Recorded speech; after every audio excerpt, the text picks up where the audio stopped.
Good morning and welcome to the How to Solve It webinars. My name is Randy Simmons from 3D Vision Technologies, and today we'll be talking about how Industrial Designer makes surface modeling easy, or in my mind, even obsolete. So if you've been a fan of our recent webinars, they are all located on our YouTube channel. And in December, one of my colleagues, Ryan Field, worked on this Santa sleigh, the nose cone of this sleigh, and his webinar was Santa Sleigh Reimagined with SOLIDWORKS Surfacing. That webinar is available on our YouTube channel. And then my other colleague, Bill Roos, continued on with that nose cone and showed some flow simulation on that, and that webinar is available as well. What I'm going to do today is take this into the Industrial Designer product and show you how much easier it is to do inside of there rather than using traditional SOLIDWORKS surfacing. Be sure to check out our YouTube channel for lots of other webinars and 10-4 Tech Talks and other recordings up there.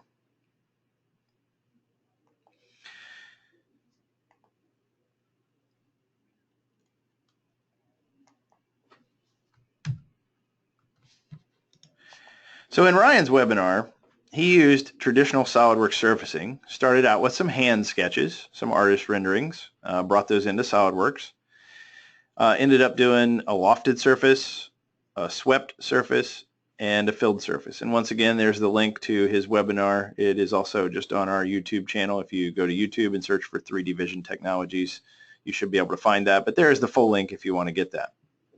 So along with a lot of sketching and sweeping and other extra surfaces and things, that's what it took to get that shape. It took about 15 to 20 minutes of modeling time in traditional desktop SOLIDWORKS. Today, though, like I said, I'm going to show you how fast and how insanely easy this can be done with something called subdivisional modeling in SOLIDWORKS Industrial Designer. So let's get started. We'll start out with the same hand sketches that Ryan used to do surfacing with in traditional SOLIDWORKS. But as you'll see, I don't have to actually sketch anything. I'm just going to start out with a freeform primitive shape, in this case, a cone. I'll adjust the cone to the approximate size that I need, and then I'll start working on the top view.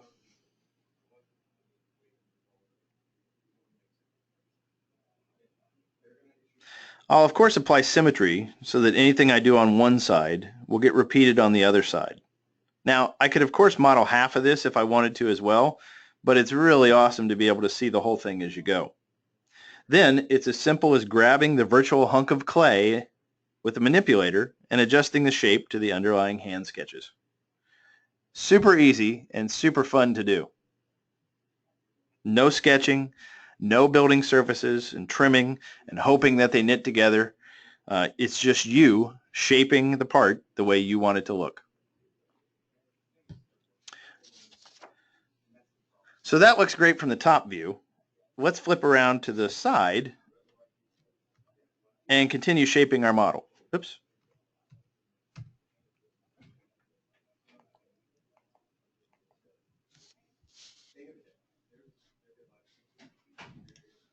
All right, so let's flip around to the side and finish shaping up our model here.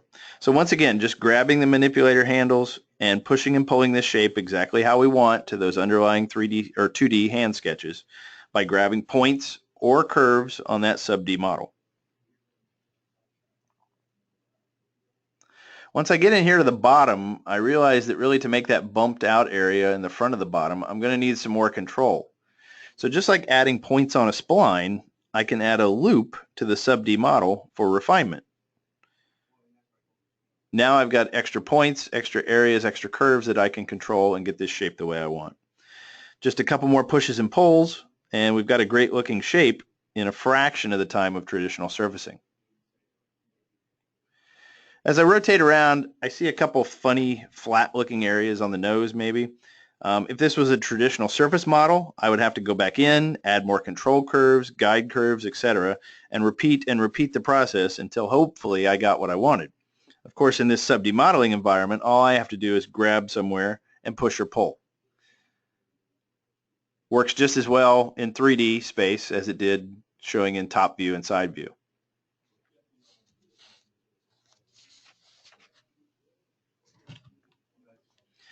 Now, one of the great things about the Industrial Designer tool is that we could, at this point, we could go right into traditional desktop SOLIDWORKS. We could do our shelling, our cuts, and manufacturing things that we wanted in the tool that maybe we're more familiar with doing those things in. But in this case, we're just going to stay right in Industrial Designer because we have quite a few of the tools needed to do those things right here. First off, we'll chop off the back end with a plane. One of those options in there lets me decide if I want this to stay a solid, or in this case get turned into a surface shell, which we've done. Then it's just a matter of 2D sketching in the shape that we want to cut out on the top view here.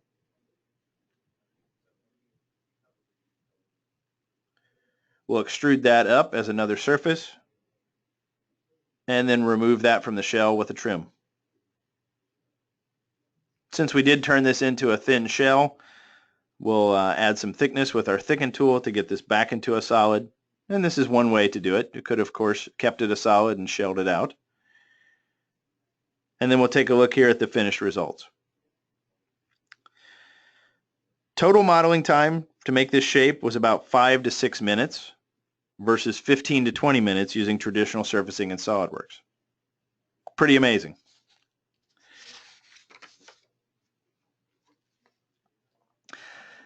Now, since I had so much time on my hands after whipping out that nose cone for the sleigh, I had to one-up my colleague Ryan and go ahead and build the whole sleigh for Santa. So once again, I'll start with a freeform primitive, in this case a box. And a really nice tool that I can use up here in the front of the box gives me the ability to break the curvature continuous shape that's trying to be maintained all the time with this freeform primitive and actually add a nice sharp hard edge. So unless you tell it to do that, it's going to try to maintain curvature continuous continuity all over the shape. Take advantage of symmetry, obviously, once again, to be able to see the whole model as I go. And then, of course, as you've seen before, I just have to push and pull on my virtual hunk of clay to get the shape I'm looking for. Just trying to match up with the front nose cone area here as well as I can. And of course, sketches could be made and converted to actually match that exactly, but here we're just trying to show the push-pull freedom capability of modifying this shape.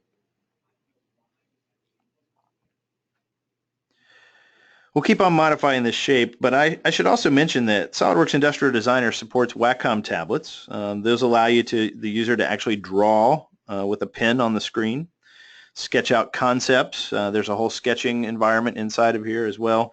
So you can sketch out concepts to design with or on top of. So the hand sketches could have been drawn right in the Industrial Designer tool rather than imported from somewhere else. And the Wacom tablet will even let you manipulate the shape of the sub-D model, the pushes and pulls. Sometimes that is a little bit easier to do with the pen versus a mouse. Sometimes it's easier to use the mouse. So you get the freedom to do both. The goal of the SOLIDWORKS Industrial Designer tool is definitely not to replace traditional desktop SOLIDWORKS, but rather to complement it as a front-end tool to be used over other surfacing tools that people may be using, such as Alias or Rhino. Those create a model that is not easy to continue on with in SOLIDWORKS. And as I mentioned, this model, once done in Industrial Designer, can be exported right to SOLIDWORKS, and you can continue working on it as a nice, clean model.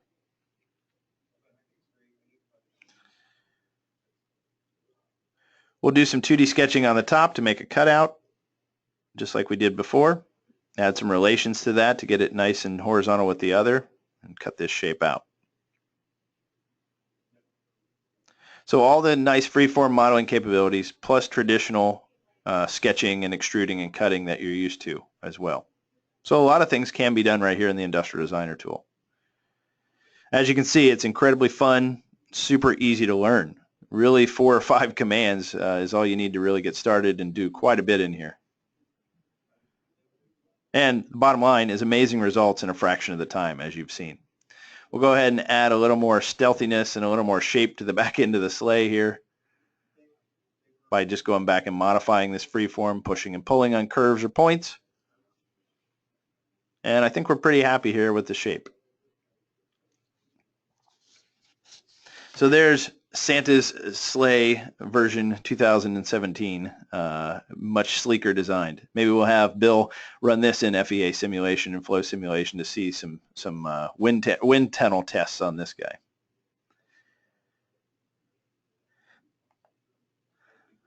So I hope you enjoyed seeing a very different but very real approach to reimagining this model of Santa's sleigh. This webinar will be posted to the 3D Vision YouTube channel in a few days for your review and to share with other people, of course. I'll take some time for questions in just a minute, but first let me tell you about our upcoming webinars. Next Wednesday at 10 a.m., January 18th, we have another How to Solve It webinar every Wednesday, pretty much. This one is Watch Your Prototype Cost Drop by using SOLIDWORKS Simulation Standard. And then on the weeks when we do not have a How to Solve It webinar, we have our Thursday 10-4 Tech Talks. This one is on Thursday, January 26th at 10 a.m. And the title is Increase Your SOLIDWORKS Performance. And you can register for those at the 3D Vision website, 3dvision.com/events, or find the events tab on our website. Reminder once again to visit our YouTube channel. That's where this webinar and any other webinar will be posted. And now I'll be sure to take some questions if anybody has any. Let me take a look here in the tab.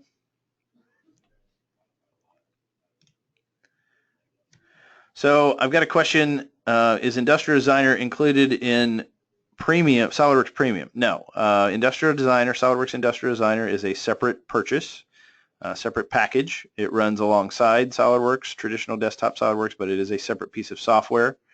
It's actually on the software as a service model, so it is a rental, basically, of the software.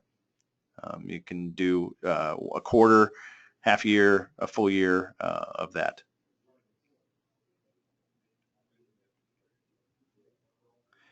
Another question, how do you get the models from Industrial Designer into SOLIDWORKS? So it's just a matter of, from Industrial Designer, exporting as a SLD XML file, which is a format that we're using to go back and forth between the two. You open that up in desktop SOLIDWORKS, traditional SOLIDWORKS, and you get a super clean model. Any changes that you would want to make to the freeform shape, you would go back to Industrial Designer to make. Anything you continue on and do in SOLIDWORKS, you would do there. Shelling, cutting out, building around that, anything like that. You can also go the other way. You can bring in SOLIDWORKS models of an electronics board or something like that into SOLIDWORKS Industrial Designer and then design around that with a freeform shape. And we showed the freeform shape because it's super fun to use and super neat to push and pull on. That's what most people want to see, and that's true sub-D modeling. But you can do extrudes and things like that in Industrial Designer as well. All right, I'll give it a few more seconds to see if there's any other questions. And if not, we'll wrap this up.